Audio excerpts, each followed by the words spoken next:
আজকে এই রিসোর্টে ঢুকছিলাম, আমার একটা জিনিসই মাথায় এসেছে, এই রিসোর্টের ছবি আমি কোথাও দেখেছি। আজকে থেকে কয়েক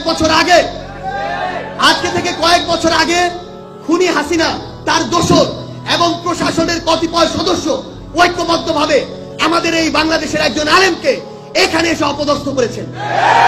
কিন্তু সবচেয়ে গুরুত্বপূর্ণ কথা হচ্ছে, সবার উপরে ওই খুনি হাসিনা নিজেকে মনে করেছিলেন, কিন্তু তার উপরেও যে একজন সৃষ্টিকর্তা আছে সেটা তিনি ভুলে গিয়েছিলেন। সবচেয়ে বড় কথা হচ্ছে, কেউ দেখুক আর না দেখুক, কেউ থাকুক আর না থাকুক, যদি সৃষ্টিকর্তা কাউকে অপদস্থ করতে চায় তাহলে কেউ তাকে আটকাতে পারবে না। খুনি হাসিনাকে দেখে এই শিক্ষা নেওয়া উচিত।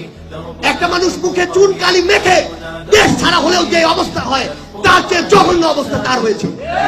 শুধু নিজে ডুবেননি, ওই নৌকাটাকে ডুবাননি, পুরা দেশের যত নেতা কর্মী আছে সবার মুখে একসাথে চুন কালি মাখিয়ে দেশ ছেড়ে পালিয়েছে।